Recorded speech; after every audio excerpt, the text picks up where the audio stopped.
வணக்கம்.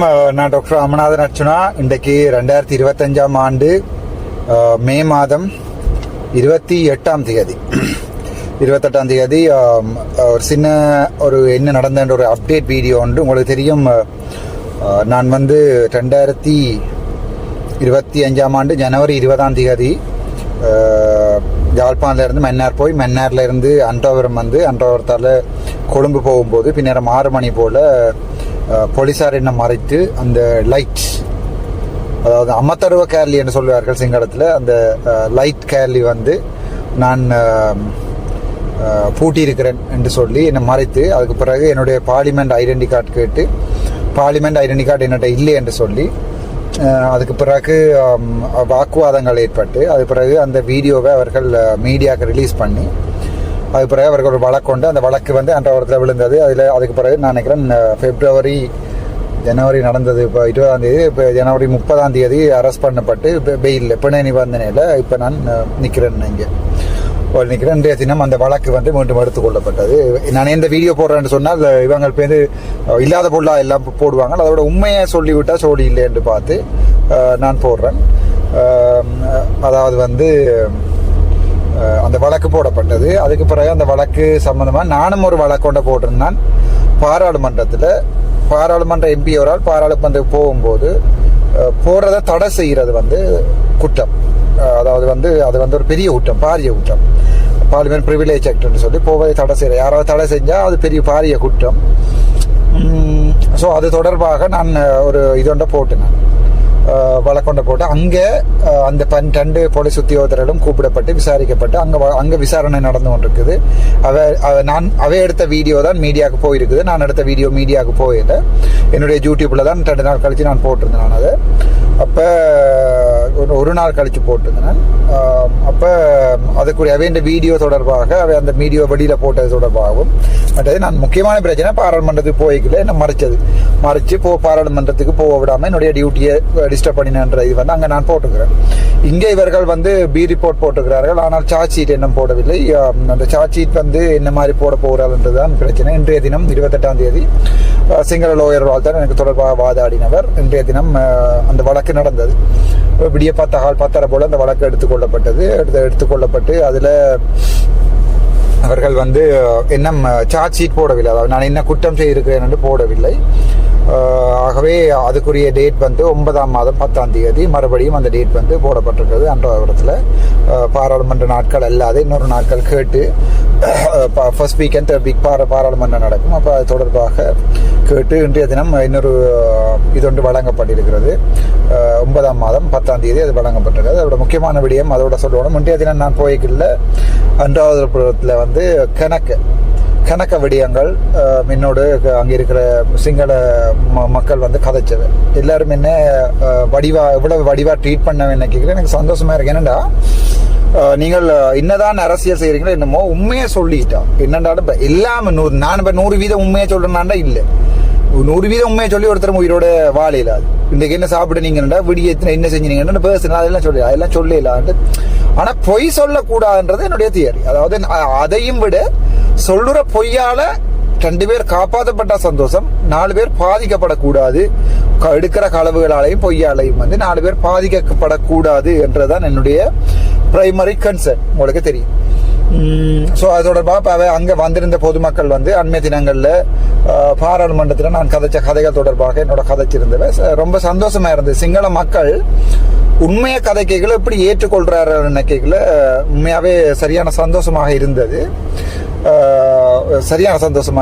ஆனால் நான் அதை பற்றி உங்கள்ட்ட சொல்றதுக்கு முக்கியமான காரணம் என்னன்னா, எங்க தமிழாக்களை பொறுத்த வரைக்கும் அந்த உண்மையை சொல்லி உண்மையா இருந்துட்டானா அவனை போட்டு அடின்னு அடிக்கிறது. இப்ப நான் உண்மையாகவே சொன்னேன். நான் என்ன நேரடியாகவே என்னுடைய புத்தகத்தில் எனக்கு இப்போ தேர்தலுக்கு காசு தாங்கோ, என்னுடைய தேர்தல் செலவுகளுக்கு காசு தாங்கோ, என்னுடைய வாகனம் ஓடுறதுக்கு காசு தாங்கோ, நான் வேலையை விட்டுட்டேன். ஆகவே வேலையை விட்டு மக்களுக்காண்டு வாங்கியிருக்கிறேன். ஆகவே என்னுடைய செலவுகளுக்கு காசு தாங்க நான் இப்போ வெளிநாட்டு மக்கள்கிட்ட வேண்டி அதில் தான் அவ தந்த கிஃப்டா தந்த காசுகள் நேராகவே சொல்றேன். நான் போய் சொல்ல தேவையில்லை. அதாவது கிஃப்டா தந்த காசுகள்ல தான் என்னுடைய அரசியல் போய்கொண்டிருக்கிறது. உங்களுக்கே தெரியும். சாதாரணமா அரசியல் செய்யறா அரசியல்வாதிகள் கட்சிகளுக்கு கொஞ்சமா காசு சேர்ப்பினோம். காசு சேர்த்து அந்த அந்த அரசியல் கட்சிக்கு சேர்க்கிற காசுல தான் எல்லா சித்து விளையாட்டுகளும் நடக்கும். ஆனா நான் நேரடியாவே சொல்லித்தான் நான் அதுல நான் டிக்டாக்ல போய் என்னோட எலெக்ஷனுக்கு காசு, அதை விட நான் ஒன்றும் பிச்சை எடுத்து கொண்டு இருந்து ஓட்டு வந்து சனத்திட்ட வந்து காசு வைக்கல. நான் ஒழுங்கா டாக்டரா படிச்சு ஒரு MBBS படிப்பு படிச்சு எல்லாருமே ஆசைப்படுற ஒரு படிப்பண்டை படிச்சு அது ஒரு ஹாஸ்பிட்டல் டைரக்டரா வர்றது அதுலயும் மேல அதையும் செய்து போட்டு இருக்கைகள்ல தான் மக்களுடைய இந்த பிரச்சனை வந்து நான் ரோட்டுக்கு இறங்கி அரசியலுக்கு போக வேண்டி வந்தது. ஆகவே எனக்கு சாப்பிடுறது, எனக்கு உடுப்பு போடுறது எல்லாமே நான் மக்களுடைய, அதாவது வந்து எங்கள்ட பொதுமக்கள் உண்மை என்னென்றால் எனக்கு தந்த காசுகள்ல பெரும்பாலும் நாங்கள் சொல்ற விஷயம் வந்து டாக்டர் இது உங்களுக்கு தந்த காசு, உங்களுக்கு தந்தது உங்களோட மகனுக்கு தந்தது, நீங்கள் அதை உங்களுக்கு எடுங்க டாக்டர். ஆனால் நான் அதுகளை எடுத்து தான் வழக்குகளுக்கு போட்டிருக்கேன், எல்லாம் செய்திருக்கிறேன். ஆனால் இப்படி உண்மையா இருக்கல கஷ்டமா இருக்கு. உண்மையா சொல்லி வேண்டானே காசு என்று கஷ்டமா, என்ன பேருக்கு அது கஷ்டமா இருக்கு.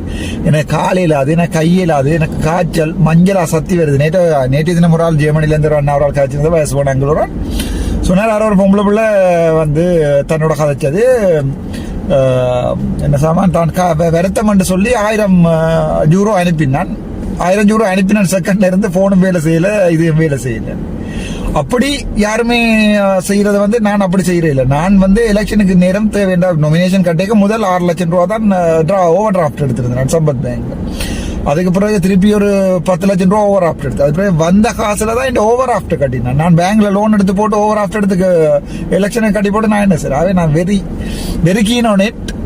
எஸ், இந்த கண்ணாடி இந்த உழைப்புல வேண்ட கண்ணாடி. ஆகவே நீங்கள் சும்மா குத்தி முறைய தேவையில்லை. இதுதான் என்னுடைய அரசியல். இதுல எந்த பொய்யும் இல்லை, எந்த உண்மையும் இல்லை, எந்த பொய்யும் இல்லை. இதுல ஒன்று மறைக்கிறதுக்கும் இல்லை, ஒழிக்கிறதுக்கும் இல்லை.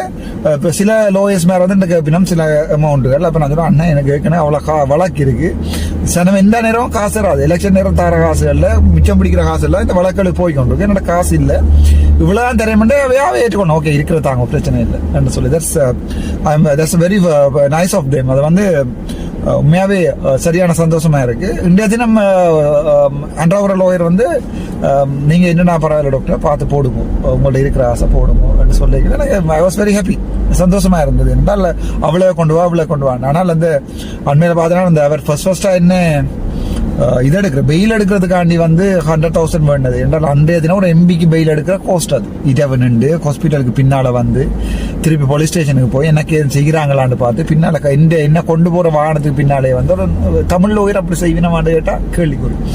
அவை சும்மா குத்தி முறியக்கூடாது. நான் உண்மையாகவே சொல்றேன். அந்த வழக்கு பின்னு போய்கொண்டிருக்கு. 9ஆம் மாதம் 10ஆம் தேதி போடப்பட்டிருக்கு. வழக்கல் பின்னு போய்கொண்டிருக்கு. முடிஞ்ச வரைக்கும் வழக்கில் முடிக்கிறதுக்கு ட்ரை பண்றேன். அந்த போலீஸ் உத்தியோகத்தரோடையும் காய்ச்சினேன். அப்போ நான் உங்களோட பிள்ளையா கோவப்பட்டு ஒன்றுமே அங்க வந்து அங்க பாராளுமன்றத்துக்கு வந்த நேரம் காய்ச்சினேன். அது இந்த முதலுக்கு தண்ணீர்ல தானே பெலம், அது அங்கே எனக்கு பெலம். ஆனா நான் ஐ வாஸ் வெரி ஹம்பிள். போய் வடிவா காய்ச்சினேன். அப்போ நீங்கள் என்ன தெரியாம நான் ஒரு பாராளுமன்ற உறுப்பினர் சொல்லியும் நீங்கள் இப்படி செய்துட்டீங்க, உங்களுக்கு விருப்பமான அந்த வழக்கு எடுத்து விடுங்க, தான் நாங்களும் அந்த வழக்கு எடுத்து விடணும், நீங்க இதையும் எடுத்து விடுங்கன்னு சொல்லி ஒரு நெகோசியேஷனுக்கு தான் போறதுக்கு ரெடி பண்ணி கொண்டிருக்கிறோம்.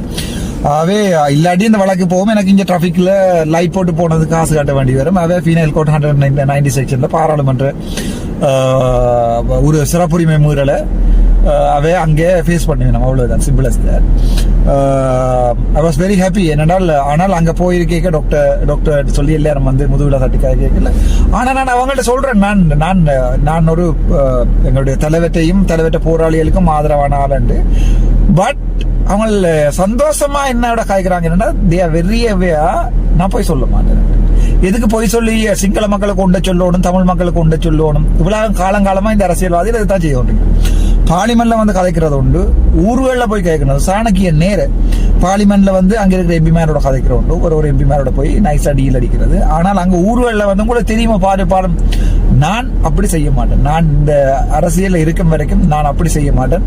நான் பார்லிமெண்ட்ல கதைக்கிறதும் ஒன்றாதான் இருக்கும், வெளியில கதைக்கிறதும் ஒன்றாதான் இருக்கும், எல்லா விடயங்களும் ஒன்றாதான். நான் இப்போ நாளைக்கு டிசிசி மீட்டிங் கிளிநொச்சி இருக்கு, இன்றைக்கு அன்றாதபுரம், நாளைக்கு டிசிசி மீட்டிங் கிளியா ஏதாவது உங்களுக்கு ஏதாவது முக்கியமான விடயங்கள் ஏதாவது என்னோட கதைக்க வேண்டியிருந்தா வெள்ளனே வாங்க. நான் ஒரு 7:38 வந்துடுவேன்.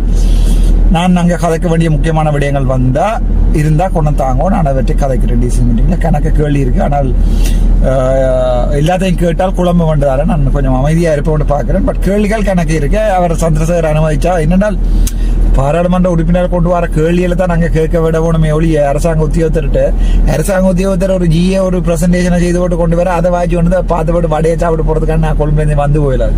ஸோ அதை விளங்கி கொள்ளணும். ஒரு டிசிசி மீட்டிங்கை கோஆர்டினேட் பண்ண தெரியணும், அல்லாது தெரிஞ்சவட்ட விடுங்க. எங்களுக்கு இந்த அரசியல் தெரியாது, பட் நாங்கள் தாராளமாக மீட்டிங்ஸ் கோஆர்டினேட் பண்ணியிருக்கிறோம், இன்டர்நேஷனல் கான்ஃபரன்சஸ் ஆர்கனைஸ் பண்ணியிருக்கிறோம், கோஆர்டினேட் பண்ணியிருக்கிறோம். First of Sri Lankan maternal and child nutrition international conference coordinate பண்ணது நான். ஸோ எனக்கு இந்த அட்மினிஸ்ட்ரேட்டிவ் விஷயம் தெரியும். I know how to handle things. இப்போ இந்த இந்த எலிஃபென்ட் பாஸ்ல இப்போ நான் போராடி கொண்டிருக்கு, ஆனால் அதை உங்களுக்கு சமாளிக்கலாம் இருக்கு. Let me handle that. I will finish it of nicely. நான் அதை வடிவா அதை உங்களுக்கு முடிச்சு தரேன். ஆனால் நீங்கள் உங்களுக்கு தான் பிரச்சனை. அதை விட முக்கியமான ஒரு விடயம் ஒன்று உங்களுக்கு சொல்லணும். அடுத்தடுத்த நாளைகளில் பாராளுமன்றத்தில் பார்க்கலாம். என்னடா ஒரு விடயம் ஒன்று மாட்டி இருக்கிறது. சரியா, இன்றைக்கு ஒரு விடயம் ஒன்று மாட்டி இருக்கிறது. ஒரு ஒட்டை ஒன்று மாட்டி இருக்குது, ஒரு ஒட்டை ஷீட் ஒன்று மாட்டி இருக்குது. இது சம்பந்தமா நாங்கள் அடுத்த பாராளுமன்றத்தில் பார்க்கலாம். இந்த என்பிபி என்று சொல்லி கிட்டையிலே என்ன கெஞ்சி கேட்ட வேடி அடிக்காடா நோவுதுண்டு. ஆனால் நான் ஒன்றில் தெளிவாக இருக்கிறேன். நொந்தாலும் பரவாயில்ல, அடிக்கதான் வேணும் என்றால் எவ்வளவு காலம் இதுதான் பொறுமையா நாங்கள் பார்த்துட்டு இருக்கிறது. எவ்வளோ ஆழத்துக்கு தான் பொறுமையாக பார்த்துட்டு இருக்கிறது. கிட்ட கேட்ட வேண்டாம், நிப்பாடு நோவுது, பரஸ்பரமாக போவோம்னு சொல்லி நான் சொன்னேன். பரஸ்பரமாக போகிறது வேறு அன்லைக்லின்னு ஒரு விஷயம் கொண்டு மாற்றப்பட்டிருக்கு. என்னென்றால், அன்றாவத்தில் ஒரு வடிவான வீடு ஒன்று இருக்கு. அந்த வீடு இரவில் ஓஷன் எடுத்துகிட்டு போகிறதுக்கு என்பிபியில் இருக்கிற பெரிய அமைச்சர் ஒருவர் வந்து போவார். ஃபுல் டீட்டெயில் கையில் இருக்கு. ரக்கையில் அடுத்த ஒரு பார்லிமெண்ட் வெளியில காய்ச்சா தான், நீங்கள் வெளியில கதைச்ச ஒரு பார்லிமெண்ட் எம்பிக்கு இவர் லெட்டர் ஆஃப் டிமாண்ட் அனுப்பியிருக்கார். எல்ஓடி யாரு சம்பந்தப்பட்ட அமைச்சர் ஒருவர். ஆனால் அன்றாடத்தில் ஒரு வீடு ஒன்று வேண்டியிருக்கார். கிட்டத்தட்ட 4,85,00,000 வேண்டி இருக்கிறார். அந்த வீடு எழுதி இருக்கிறது 50 லட்சத்துக்கு. அன்றாடத்தில் 50 லட்சத்தில் வீடு வேண்டிய வேண்டாம், நான் 51 லட்சம் ரூபா தரணும். அது எழுதி கொடுத்ததும் என்பிபின்ற ஒரு எம்பி எழுதி கொடுத்ததும் என்பிபின்னு ஒரு எம்பி வேண்டினது எங்கடா அமைச்சர் ஒரு ஆள். நீங்க சொன்னீங்களேடாப்பா என்பிபி ஊழலை பிடிக்க போது கல்லர் அப்படி பட்ட ஊழல் இருந்தாடா இது கார்ல பின்னுக்கு நாக்கு போட்டு சாங்க. தமிழ் மக்கள் ஒன்று மட்டும் சொல்றேன்,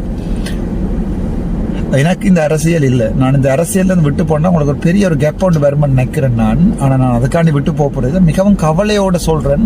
ஊழல்வாதி என்று சொல்லி ஊழலுக்கு எதிரானவர்கள், ஊழலுக்கு எதிரானவர்கள் சொல்லி முழு ஊழலும் செய்கிறார்கள் இந்த என்பிபியில் இருக்கிற என்பி மேல் தான். சும்மா தம்பிராச மாதிரி கத்தையில இந்த ஆதாரத்தோடு தான் எனக்கு ஆதாரம் எடுத்து காட்டினேன் உங்களுக்கு. ஆதாரத்தோடு தான் நான் அதை சொல்றேன். அது சம்பந்தமாக என்ன என்று தொடர்பாக ஆறுதலா பாராளுமன்றத்தில் நீங்க கேட்கலாம். யாராவது தொப்பியை போட்டு கொண்டு எழுப்பினா அதுதான் அதுக்கு சம்பந்தமான ஆக்கள். நன்றி, வணக்கம். டாக்டர் ராமநாதன்.